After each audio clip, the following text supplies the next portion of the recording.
दोस्तों, आज के भारत में सोशल मीडिया और वीडियोस के माध्यम से युवाओं का ब्रेन वॉश किया जा रहा है। कुछ प्रोपेगेंडिस्ट सोशल मीडिया का उपयोग करके अपने विचारों को लोगों के मनों में स्थापित करने का प्रयास कर रहे हैं। वे झूठे तथ्यों और अधूरी जानकारी के जरिए युवाओं को अपने पक्ष में करने की कोशिश कर रहे हैं ताकि वे उनके द्वारा कही गई बातों पर आंख बंद करके विश्वास कर सके। दोस्तों, ब्रेन वॉशिंग की इस प्रक्रिया में व्यक्ति की सोच और विश्वासों को पूरी तरह से बदलने का प्रयास किया जाता है। कई बार व्यक्ति को पता भी नहीं चलता कि उसकी सोच बदल रही है। धीरे धीरे वह उस झूठी जानकारी को सच मानने लगता है और अपने पुराने विश्वासों को छोड़ देता है। यह प्रक्रिया आमतौर पर बिना व्यक्ति की सहमति के की जाती है और इसमें झूठी जानकारी, प्रोपेगेंडा और मनोवैज्ञानिक दबाव का इस्तेमाल किया जाता है। आतंकी संगठन और प्रोपेगेंडिस्ट इसी तकनीक का सहारा लेकर लोगों को अपने विचारधारा में शामिल करने का प्रयास करते हैं। यह एक धीमी लेकिन प्रभावशाली प्रक्रिया है। इस संदर्भ में ध्रुव राठी जैसे व्यक्ति के कार्यों और उनकी रणनीतियों को समझना महत्वपूर्ण है, क्योंकि वे अपने वीडियो और सामग्री के माध्यम से बड़े पैमाने पर लोगों को ब्रेन वॉशिंग करने का काम कर रहे हैं, जिसे समझना और रोकना जरूरी है, वरना यह हमारे समाज और देश के लिए गंभीर खतरा बन सकता है। आज के इस विशेष वीडियो में हम ध्रुव राठी की वास्तविकता, उनकी तकनीकों और उनके द्वारा इस्तेमाल की जाने वाली रणनीतियों का विश्लेषण करेंगे ताकि आप यह समझ सकें कि किस प्रकार से इसके द्वारा ब्रेन वॉशिंग की जाती है और इससे कैसे बचा जा सकता है। दोस्तों, अगर आप खुद एक फेक न्यूज की फैक्ट्री हो और आपको लोगों को ब्रेन वॉश करना है कि हमारी धरती गोल नहीं, हमारी धरती फ्लैट है, आप चाहे कितनी भी चेरी पिकिंग कर लो, कितनी भी ओवर जनरलाइजेशन कर लो, कितना भी इमोशन होकर बात कर लो, आप लोगों को कन्विंस नहीं कर पाओगे। अगर दूसरी तरफ असली अखबार, असली न्यूज सोर्सेज वहां पर कहते हैं कि नहीं, हमारी धरती फ्लैट नहीं, धरती गोल है, अब तभी लोगों को कन्विंस कर सकते हो। अगर आप लोगों को किसी तरह से ये जो बाकी सारे न्यूज सोर्सेज हैं वो सारी फेक न्यूज है, मतलब बाकी सारे न्यूज सोर्सेज को फेक न्यूज डिक्लेयर कर दो, तो वे लोगों को आसानी से कन्विंस कर सकते हैं। रणनीति यह होती है कि वे उन समाचार स्रोतों को बदनाम करते हैं जो असली खबरें दिखाते हैं।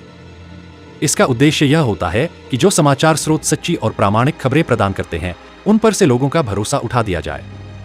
यह रणनीति फेक न्यूज फैलाने वालों के लिए अत्यंत महत्वपूर्ण होती है, क्योंकि इससे वे जनता को भ्रमित कर सकते हैं और अपने एजेंडा को आगे बढ़ा सकते हैं।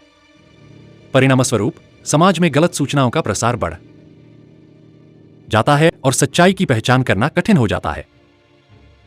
यही रणनीति ध्रुव राठी अपनाते हैं। ध्रुव राठी अक्सर बाकी सोर्सेज को फेक न्यूज घोषित करते हैं ताकि लोग उनकी बातों पर विश्वास करें। वे नियमित रूप से प्रोपेगेंडा के तहत मेन मीडिया चैनल्स और सोशल मीडिया नेटवर्क्स जैसे दैनिक जागरण, आज तक, जी न्यूज, इंडिया टीवी को फेक न्यूज फैलाने वाला बताते हैं। उनका मकसद है कि लोग इन सारे मीडिया सोर्सेज को देखना बंद कर दें और मुख्यधारा के मीडिया का इस्तेमाल न करें। वे चाहते हैं कि लोग केवल उनकी बताई हुई बातें सुनें और उन पर विश्वास करें। ध्रुव राठी जैसे प्रोपेगेंडा फैलाने वाले चैनल्स इस कोशिश में लगे रहते हैं कि लोग उनके सर्कल से बाहर न निकलें ताकि उन्हें सच्चाई का पता न चले। ध्रुव राठी के सोर्सेज में the logical Indian, news laundry, Quint, the wire जैसी वेबसाइट्स शामिल हैं, जिन्हें वे न्यूट्रल पोर्टल कहते हैं। लेकिन ये सारे सोर्सेज लोकतंत्र खतरे में है का एजेंडा चलाते हैं और लोगों के मन में डर पैदा करते हैं कि देश खतरे में है। वह खुद को तार्किक दिखाने और लोगों को मानसिक रूप से प्रभावित करने के लिए चेरी पिकिंग तकनीक और कई मनोवैज्ञानिक रणनीतियों का उपयोग करते हैं। विभिन्न प्रकार की जानकारी के चयनात्मक प्रस्तुति से व्यक्ति की धारणाओं को आसानी से बदला जा सकता है। उदाहरण के लिए, यदि किसी व्यक्ति को यह दिखाना हो कि भाजपा, बीजेपी एक नकारात्मक पार्टी है और आम आदमी पार्टी, आप, उत्कृष्ट है, तो वह बीजेपी के केवल नकारात्मक तथ्यों को ही दिखाएगा और आपके केवल सकारात्मक तथ्यों को, बीजेपी के सकारात्मक पहलुओं को और आपके नकारात्मक पहलुओं को छिपा देगा, ताकि दर्शकों को यह लगे कि आप सबसे उत्कृष्ट पार्टी है। इसी तरह, अगर उसे यह साबित करना है कि रोहित शर्मा तेंदुलकर से बेहतर हैं, तो वह आपको उन आंकड़ों को दिखाएगा जिसमें शर्मा तेंदुलकर से आगे हैं, जबकि अन्य सभी कारकों को नजरअंदाज कर देगा जहां तेंदुलकर बेहतर हैं। मैं 5 रणनीति की चर्चा करूंगा जो ध्रुव राठी हमेशा इस्तेमाल करता है। चेरी पिकिंग का सबसे बड़ा उदाहरण मैं आपको दिखाता हूं। एक व्यक्ति ने अपना पूरा करियर चेरी पिकिंग पर आधारित किया है।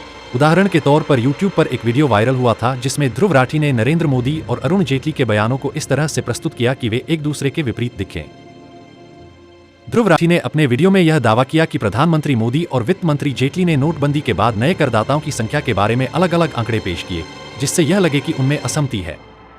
राठी ने जानबूझकर वीडियो में विवरण छिपाया कि जेटली का बयान मार्च 2017 तक के आंकड़ों पर आधारित था और मोदी का बयान अप्रैल से अगस्त 2017 तक के आंकड़ों पर। इस प्रकार अलग अलग समय पर दिए गए बयानों को मिलाकर लोगों को भ्रमित किया गया और वीडियो को बड़े पैमाने पर वायरल किया गया। इस घटना के बाद ध्रुव राठी का नाम बहुत प्रसिद्ध हो गया और लोग उन्हें फॉलो करने लगे। इस तरह की चेरी पिकिंग तकनीक का उपयोग कर ध्रुव राठी ने अपने करियर को स्थापित किया और एक बड़ा फॉलोइंग बना ली। यह दर्शाता है कि कैसे चुनिंदा तथ्यों का उपयोग कर किसी की धारणाओं को बदला जा सकता है और जनमत को प्रभावित किया जा सकता है। ब्रेन वॉशिंग की प्रक्रिया में विभिन्न रणनीतियां अपनाई जाती हैं, जिनमें से एक महत्वपूर्ण तकनीक है ओवर जनरलाइजेशन। इस तकनीक में किसी विशेष बयान को संदर्भ से हटाकर उसका अर्थ बदल दिया जाता है। यह प्रक्रिया चेरी पिकिंग से शुरू होती है, जिसमें किसी बयान का एक हिस्सा उठाकर उसे अलग संदर्भ में प्रस्तुत किया जाता है, जिससे उसका वास्तविक मतलब खो जाता है। इससे न केवल बयान का उद्देश्य बदल जाता है, बल्कि यह एक नॉनसेंस निष्कर्ष तक पहुंचता है, जिससे दर्शकों को भ्रमित किया जा सके। उदाहरण के तौर पर ध्रुव राठी का दावा कि वित्त मंत्री निर्मला सीतारमण ने एक बार कहा था कि उन्हें प्याज की कीमतों की परवाह नहीं है क्योंकि वह इसे नहीं खाती है। वास्तव में सीतारमण ने यह बात तब कही थी जब एक सांसद ने उनसे पूछा कि क्या वह मिस्र का प्याज खाती हैं। लेकिन यह प्याज की कीमतों में वृद्धि पर एक सवाल के जवाब में नहीं था। इस प्रकार बयान को संदर्भ से हटाकर प्रस्तुत करने से उसका मूल अर्थ बदल गया और एक भ्रमित करने वाला निष्कर्ष निकला। इसी तरह बुलंदशहर की घटना में एएसपी रईस अख्तर के बयान को भी ध्रुव राठी ने संदर्भ से हटाकर प्रस्तुत किया। एएसपी ने कहा था कि उनकी प्राथमिकता गायों की हत्या के पीछे के कारणों का पता लगाना है, ताकि इंस्पेक्टर सुबोध कुमार सिंह की हत्या को समझने में मदद मिले। राठी ने इस बयान को इस प्रकार प्रस्तुत किया जैसे पुलिस इंस्पेक्टर की हत्या से ज्यादा गाय के शव को महत्व दे रही हो, जबकि वास्तव में ऐसा नहीं था। पुलिस का विचार कभी भी शव को इंस्पेक्टर से अधिक प्राथमिकता देने का नहीं था। उन्होंने पूरे लेख को पढ़ने की जहमत नहीं उठाई या इसे नजरअंदाज कर दिया क्योंकि यह उनके एजेंडे के अनुरूप नहीं है। ध्रुव राठी द्वारा तथ्यों को विकृत करने और वीडियो क्लिप को संदर्भ से हटाकर प्रस्तुत करने की यह तकनीक स्पष्ट रूप से दर्शाती है कि कैसे ओवर जनरलाइजेशन और चेरी पिकिंग का उपयोग करके एक विशेष कथा बनाई जाती है। इस प्रकार की मस्तिष्क धुलाई दर्शकों को गुमराह करने और गलत निष्कर्षों पर पहुंचाने का एक शक्तिशाली साधन बन सकती है। आज के समय में लोगों को भटकाने और भ्रमित करने के लिए एक विशेष रणनीति अपनाई जा रही है, जिसे हम इमोशनल मैनिपुलेशन कहते हैं। इस तकनीक में लोगों के इमोशंस के साथ खेलकर उन्हें अपने पक्ष में किया जाता है। आइए इस प्रक्रिया को समझते हैं। इमोशनल मैनिपुलेशन के तहत सबसे पहले लोगों के एंगर और डर को टारगेट किया जाता है। जैसे ही लोग सुनते हैं कि उनका संविधान खतरे में है या देश खतरे में है, वे चिंतित हो जाते हैं। कई मीडिया चैनल्स बार बार ऐसी बातें कहकर लोगों के डर को बढ़ाते हैं। इससे लोग डर और गुस्से में आकर सही और गलत का विश्लेषण नहीं कर पाते। इस रणनीति में साइंस और लॉजिक की बातें कम होती हैं। लोग इमोशंस के चलते तर्कशील सोच को नजरअंदाज कर देते हैं। जब इमोशंस ओवर पावर करते हैं तो क्रिटिकल थिंकिंग कमजोर पड़ जाती है, जिससे मैनिपुलेट करना आसान हो जाता है। नेगेटिव इमोशंस जैसे डर और गुस्सा का इस्तेमाल करके लोगों को आसानी से प्रभावित किया जा सकता है। उदाहरण के लिए यह कहकर कि संविधान खतरे में है या भाजपा देश के खिलाफ साजिश कर रहे हैं, लोगों के मन में डर बैठाया जाता है। इसी तरह मोदी को वोट दिया तो तानाशाही आ जाएगी जैसी बातें लोगों को गुस्सा दिलाने के लिए कही जाती हैं। वे यह नहीं सोचते कि 500 साल तक मुगलों ने हम पर राज किया, फिर ब्रिटिशर्स ने, फिर 70 साल तक कांग्रेस ने। तब तक देश को कोई समस्या नहीं थी, लेकिन मोदी जी के आने के बाद ही ये सारे लोग चिल्लाने लगे कि देश खतरे, लोकतंत्र खतरे में है। इन सब का मकसद है कि आपको असली मुद्दों से दूर रखा जाए और तानाशाही, हिंदू मुस्लिम और बीजेपी के नाम पर भड़काया जाए। फेक न्यूज और गलत जानकारी फैलाकर भी लोगों के इमोशंस के साथ खेला जाता है। कई प्रोपगेंडा चैनल्स फेक वीडियोज दिखाकर लोगों को डराने की कोशिश करते हैं। इस व्यक्ति ने उस झूठ को बल दिया अपने वीडियो में और एक डर को फैलाने का काम किया कि इंटॉलरेंस भारत में किस प्रकार से बढ़ रहा है। क्या इस प्रकार से डर नहीं फैलता लोगों में जब आप ये भावना भर देते हो कि भारत के लोगों में इंटॉलरेंस बढ़ता जा रहा है? सरकार के आने के बाद क्या यह डर का माहौल, ये डर फैलाने का बिजनेस बंद नहीं होना चाहिए? इमोशनल मैनिपुलेशन में गर्व और नेशनलिज्म का भी इस्तेमाल किया जाता है। यह लोग अपने आप को असली देशभक्त बताकर पेट्रियोटिज्म और नेशनलिज्म का अपने एजेंडा के लिए उपयोग करते हैं। असली देशभक्त वही होता है जो अपने देश को आगे बढ़ते हुए देखना चाहता है, न कि जो सिर्फ इमोशंस के जरिए लोगों को मैनिपुलेट करता है। वे कमजोर और असुरक्षित लोगों को अपना शिकार बनाते हैं। यह बात निश्चित है कि वे लोग जो कमजोर और असुरक्षित होते हैं, वे विशेष ध्यान और गहरी समझ से चयनित होते हैं। उन्हें यह पता होता है कि किन लोगों को अपने लक्ष्य के रूप में चयनित करना है, विशेष रूप से जो अपने जीवन में कठिनाइयों से जूझ रहे हों या फिर ऐसे परिवर्तनों का सामना कर रहे हों जो उनकी नियंत्रण में नहीं है। वे लोग जो अपनी नौकरी खो चुके हैं और अपने भविष्य को लेकर चिंतित हैं। इस प्रकार की मैनिपुलेशन तकनीक का प्रभाव काफी गहरा हो सकता है। लोगों को जागरूक होना चाहिए और तर्कशील सोच को अपनाकर सही और गलत का विश्लेषण करना चाहिए। केवल इमोशंस के आधार पर निर्णय लेना हानिकारक हो सकता है। हमें फैक्ट लॉजिकल बातों को महत्व देना चाहिए और इमोशनल मैनिपुलेशन से बचना चाहिए। पर्सनल अटैक का विक्टिम कार्ड खेलकर लोगों की धारणा को बदलने की रणनीति एक संवेदनशील मुद्दा है। इसे सावधानीपूर्वक और सोच समझकर करना आवश्यक है ताकि यह नैतिक रूप से उचित हो और विश्वसनीय लगे। यहां कुछ कदम दिए गए हैं जिनकी मदद से आप इस स्थिति को संभाल सकते हैं। कहानी का निर्माण। एक प्रामाणिक और सहानुभूतिपूर्ण कहानी तैयार करें। उदाहरण के लिए कहें, मुझे बीजेपी इत्सेल द्वारा व्यक्तिगत हमलों का सामना करना पड़ रहा है। वे मेरी प्रतिष्ठा को नुकसान पहुंचाने की कोशिश कर रहे हैं। भावनात्मक अपील। लोगों की भावनाओं को अपील करें। आपके शब्दों में सच्चाई और ईमानदारी झलकनी चाहिए। उदाहरण के लिए, जब मेरे परिवार को भी इन हमलों का सामना करना पड़ता है तो यह बहुत ही दर्दनाक होता है। सबूत प्रस्तुत करें। अपने दावों को सिद्ध करने के लिए सबूत प्रदान करें। स्क्रीनशॉट, वीडियो क्लिप्स या अन्य प्रमाण दिखाएं जो आपके दावों का समर्थन करते हों। समर्थन जुटाएं। अपने समर्थन में अन्य लोगों को सामने लाएं। जिन पर भी ऐसे हमले हुए हैं उनसे समर्थन मांगें और उनके बयान शामिल करें। सकारात्मक पक्ष दिखाएं। खुद को एक सकारात्मक और मजबूत व्यक्ति के रूप में प्रस्तुत करें जो इन हमलों के बावजूद दृढ़ है। उदाहरण के लिए, इन हमलों के बावजूद मैं अपने लक्ष्यों की ओर अग्रसर हूं और यह मुझे और भी मजबूत बनाता है। संवेदनशीलता का ध्यान रखें। इस बात का ध्यान रखें कि आपकी बातों से कोई गलत संदेश न जाए और यह व्यक्तिगत हमले का मामला गंभीरता से लिया जाए। वीडियो में क्या कह सकते हैं? नमस्कार दोस्तों, मैं आज आपके सामने एक गंभीर मुद्दे पर बात करने आया हूं। पिछले कुछ समय से बीजेपी इत्सेल द्वारा मेरे ऊपर व्यक्तिगत हमले हो रहे हैं। वे मेरे खिलाफ झूठी बातें फैला रहे हैं और मेरे परिवार को भी इन हमलों का शिकार बना रहे हैं। यह बहुत ही दर्दनाक और निराशाजनक है। लेकिन मैं आपको बताना चाहता हूं कि इन सब के बावजूद मैं मजबूत हूं और अपने लक्ष्य की ओर आगे बढ़ रहा हूं। आपके समर्थन और विश्वास के बिना यह संभव नहीं होता। आइए साथ मिलकर इस तरह की नकारात्मकता का सामना करें और एक सकारात्मक और ईमानदार समाज की ओर बढ़े। पर्सनल अटैक का विक्टिम कार्ड खेलकर लोगों की भावनाओं को प्रभावित करने का प्रयास अक्सर होता है। लेकिन दोस्तों, ध्यान दें कि यह वही व्यक्ति है जो खुद पर्सनल अटैक करता है। उदाहरण के तौर पर इसके ट्वीट्स में आप देख सकते हैं कि किस प्रकार यह योगी आदित्यनाथ को ऑरेंज बाबा कहकर संबोधित करता है। इसकी टाइमलाइन पर जाकर देखिए, यह हमेशा ऐसे शब्दों का प्रयोग करता है जो सामने वाले को चोट पहुंचा सकते हैं।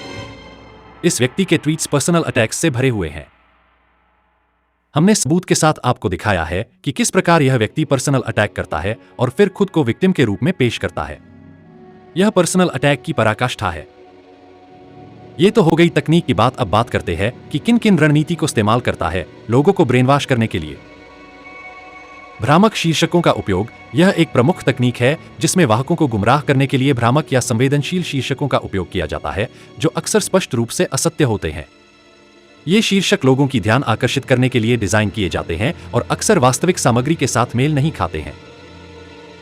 उच्च प्रोफाइल का इस्तेमाल। ब्रेनवॉश करने वाले लोग अक्सर उच्च प्रोफाइल क्षेत्रों और व्यक्तियों का इस्तेमाल करती हैं, जैसे कि राजनीतिज्ञ, प्रमुख व्यक्तित्व या फिल्म सितारे, ताकि उनकी विश्वसनीयता का फायदा उठाया जा सके।